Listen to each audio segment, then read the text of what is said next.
अस्सलाम वालेकुम। तालिब नकवी एडवोकेट अपने सदाए महरूमीन चैनल के साथ हाजिर है। नाज़रीन, आज हमारे पास तफसीलात हैं कुछ अहम, और वो सरकारी मुलाजमीन के हवाले से भी हैं, पेंशनर्स के हवाले से भी हैं, और इसके अलावा नेशनल बैंक के हवाले से हम आज की कार्रवाई जो अदालत में हुई सुप्रीम कोर्ट में वो बयान करेंगे।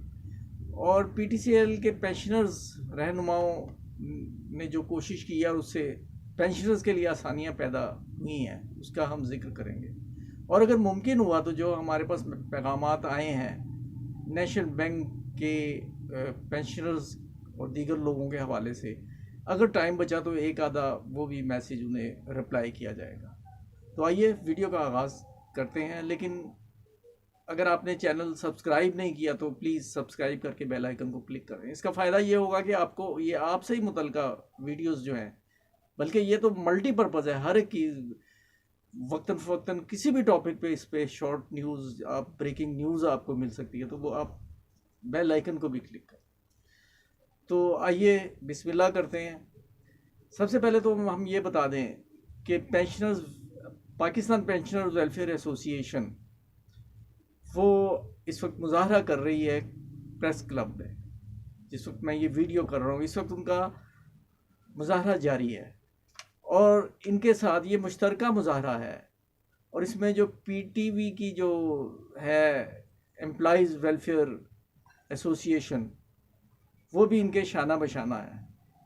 तो इनकी जो भी तफसीलात होंगी वो हम आपको बयान करेंगे। दूसरा, बजट के हवाले से ये बताते जाएं कि अब ये इस बात के रोशन इम्कानात हो गए हैं कि मुल्क की सूरत हाल जो भी है, माली हालत जो भी है, और कुछ बेहतरी भी पैदा हुई है। बजट में मुलाजमीन को रिलीफ दिया जा रहा है और वफाकी हुकूमत 25% तक रिलीफ देने के मूड में है अभी तक। और जो सूबाई हुकूमत है उसने भी अच्छा दिया है पंजाब की हद तक। दीगर के मामला अभी हम तक पहुँचे नहीं हैं, वो भी हम आपको बयान करेंगे इंशाल्लाह आइंदा आने वाले वीडियोस में, क्योंकि अभी चंद दिन पड़े हैं। तो नाज़रीन, अब आ जाइए नेशनल बैंक की तरफ। नाज़रीन, आज जस्टिस मोहसिन कियानी साहब ऑनरेबल जस्टिस की अदालत में, इस्लामाबाद हाई कोर्ट में, ये जो 4 रिट पटिशन पेंडिंग है, आज उसकी समाअत थी।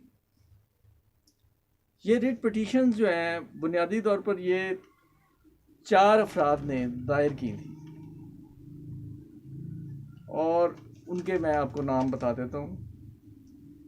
इसमें सैयद जहांगीर, जावेद इकबाल, फजल रहीम और लतीफ़ कुरैशी ये शामिल है। और इनके वकला कौन थे? Syed Waqar Naqvi advocate, Shahid Kamal advocate, doctor GM Chaudhary advocate. और बैंक की तरफ से, जैसा कि मैं कहता आया हूँ कि ये लोग बड़े फयाज होते हैं इंतज़ामिया वाले, इन्होंने मारूफ वकील, और जिन्हें मैं ज़ाती तौर पे समझता हूँ कि इंटरनेशनल लॉ के हवाले से उनका एक नाम है अहमद बिलाल सूफ़ी, वो हायर किया था। और एक और फैसल गनी एडवोकेट। तो उनका जो अगर ये जो है अहमद बिलाल का, वो ब्रॉडशीट के हवाले से भी कुछ नाम आ रहा था, लेकिन बहरहाल he is a competent person. लेकिन आज उनके साथ अच्छी खासी हुई। अब हम आपको मुश्तरका तौर पर अदालत के रिमार्क्स और वकला एडवोकेट्स के रिमार्क्स, दोनों साइड्स के, वो बताते हैं। नाज़रीन, इनका रिलाय था इस बात पे कि ये देखें, आर्टिकल्स पेश किए उन्होंने कि ये इनका अजीब सी बात है कि BSc पास जो है वो बैंकर क्यों है। और उन्होंने कहा कि जी ये तो आर्टिकल पेश किया, और उस आर्टिकल को जज साहब ने कहा कि ये जो है ना, ये मखसूस मफादात के लिए लिखा गया है, और इस पर आप ये बताएं। फिर अगर आप ये कहते हैं कि ये ठीक है, ऐसी बात है, तो फिर मैं तो नहीं, उन्होंने कहा कि अगर किसी जज को फिर हम लगा दें बैंक का सरबराह। इस पॉइंट पे उनकी एक तरह की वो ये समझ लें कि मज़ाक़ खेज़ ही उनका दावा जो है ना, ये करार पाया कि जी इसकी ये नज़रिया ज़रूरत के तहत ये ठीक है। और फिर अगर नाज़रीन, अगर कोई एक्स्ट्रा ऑर्डनरी बंदा जो है वो अपॉइंट भी हो गया है, तो फिर उसकी कारकर्दगी भी तो मिसाली होनी चाहिए। और वकला ने ये बताया कि ये असद उमर की जो है वो हमारे पास सबूत हैं, और ये ज़फ़र सादिक साहब बता भी चुके हैं। और हम अपने वीडियो में, मैं कोशिश करूंगा कि वो मैं डिस्क्रिप्शन में भी आपको उसका लिंक डाल दूं, वो आप देख लीजिएगा। तो ये हम बता चुके हैं कि असद उमर साहब का, बल्कि थंबनेल में हमने असद उमर और उस्मानी साहब की तस्वीर लगाई थी बाकायदा। तो नाज़रीन, जो ये सॉरी उस्मानी साहब और ज़ुबैर सुमरो साहब, इनके ख़िलाफ़ और दीगर ऑफिसर्स के भी ख़िलाफ़ जो पिटीशन 4 हुई थी, इनमें अच्छा खासा इनका जो है ना इंतज़ामिया का मूड जो है वो कुछ और था, और इनके वकला का कुछ और था।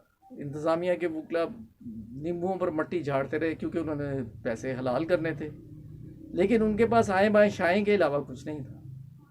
और वो एक पे कहा कि जी हमने तो, बैंक तो इतने पैसे कमा के दे रहा है। तो फिर ऊपर से जवाब में ये कहा गया कि फिर ये जो डीलर्स हैं बड़े बड़े, क्यों ना इन्हें इसका चार्ज दे दिया जाए।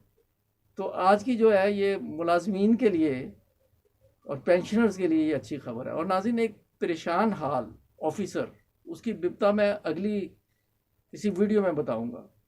यहाँ इंसाफ का असूल नहीं है नेशनल बैंक में, पिक एंड चूज़ की पॉलिसी है, और मेरिट नहीं है बल्कि अकरबा नवाजी है।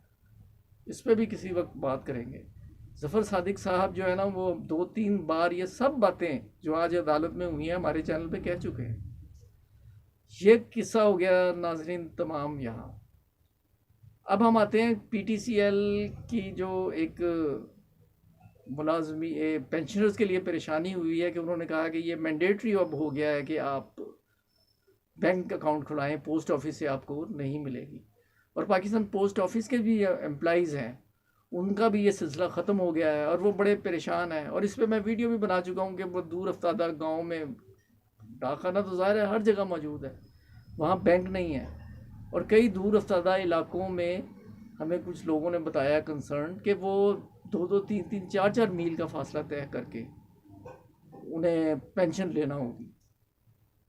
है तो ये नाइंसाफ़ी पर मबनी वाक़या, लेकिन क्या करें, बैनुल अक़वामी हालात के तनाज़र में अपने आप को ढालना पड़ता है। शायद इसके डांडे भी कहीं फेटफ के हदायत से मिलते हैं। तो तारिक भट्टी साहब, शिराज साहब, इन्होंने मुलाकात की पेंशन ट्रस्ट के ज़िम्मेदारान से, जनरल मैनेजर से और दूसरे लोगों से। तो और इन्होंने फिर ये किया कि मामला पहले कॉम्प्लिकेटेड बना दिए गए थे कि जी आप बयान हल्फी लाएं, सर्टिफिकेट लाएं, लाइफ सर्टिफिकेट लाएं और दिस एंड दैट, वो बहुत कुछ कहा। तो अब ये इन्होंने, इनकी कोशिशों से ये मामला सहल हो गया है। अब आपको शनाख्ती कार्ड और सिर्फ एक फॉर्म देना पड़ेगा और बस बैंक में आपने को अकाउंट खुलाना होगा। और लाइफ सर्टिफिकेट जो है वो एग्जाम्प्ट कर दिया है। अब बैंक वाले जो हैं वो खुद बायोमेट्रिक करेंगे 6 माह में 1 मरतबा। तो ये चीज़ें जो है ना, ये आसानियाँ पैदा हुई हैं। और इसमें जो बुज़ुर्ग पेंशनर्स हैं उनका अगर अंगूठा मैच नहीं भी करेगा तो घबराने की ज़रूरत नहीं, इस बुनियाद पर वो पेंशन से महरूम नहीं रहेंगे। और नाज़रीन, नेशनल बैंक के जो लोग हमें लिखते हैं और दीगर लोग EOBI से कंसर्न, मुझे पेशा वाराना मसरूफियात की बिना पर ये मैं सॉरीली ये कहता हूँ कि मैं सबके जवाब तो नहीं दे सकता, लेकिन उसमें से मुंतखब कर लेते हैं नौइयत के हिसाब से और उस पर हम बात करते हैं। आज एक मुख्तसर सी एक जाहिदा साहिबा कोई हैं, उन्होंने ये कमेंट्स में मुझसे ये पूछा था कि अगर माँ भी ना हो, मतलब पेंशनर फौत हो जाए, उसकी बीवी फौत हो जाए, तो क्या अनमैरिड लड़की को मिल सकती है पेंशन? तो उसका जवाब है कि हाँ, मिल सकती है। और अगर वो दीगर वारसान, पहले बात तो ये है कि अगर वो उसे ये मान लें, नॉन मैरिजल सर्टिफिकेट और दीगर कागजात मुतलका ऑफिस में ले जाने होंगे, क्योंकि उन्होंने नहीं बताया कि वो किस महकमे की बात कर रही हैं। और अगर वो इन डॉक्यूमेंट को कबूल कर लें तो वेल एंड गुड। अदरवाइज़ बाज़ों का आजकल ये हो गया कि वो कहते हैं कि जी जानशीनी सर्टिफिकेट लेके आएँ, तो फिर आपको जानशीनी सर्टिफिकेट लेना होगा। दीगर वारसान वो ये कह देंगे कि अगर इन्हें मिले तो हमें कोई इतराज़ नहीं, और इस तरह इन्हें पेंशन मिलना शुरू हो जाएगी। लेकिन ये वाज़या मैं उस वक्त दे सकता कि अगर मुझे महकमे का भी पता होता। और इसके अलावा जो तलाक याफ्ता कोई बेटी है उसको भी ये अलाउ है। और अभी तक चूँकि पेंशन रूल्स में तब्दीली नहीं हुई, आइंदा 6 महीने बाद कुछ सिस्टम दूसरा कर रहे हैं, लेकिन इस वक्त तक ये सूरत हाल ऐसी है। तो नाज़रीन दोबारा रिक्वेस्ट करूँगा कि अगर सब्सक्राइब नहीं किया तो सब्सक्राइब करके बेल आइकन को क्लिक कर लें। और अगले वीडियो में हम कुछ और तफसीलात देंगे नेशनल बैंक के हवाले से भी, EOBI के हवाले से भी, और PTCL व दीगर के हवाले से। दुआओं में याद रखिए। अस्सलाम वालेकुम।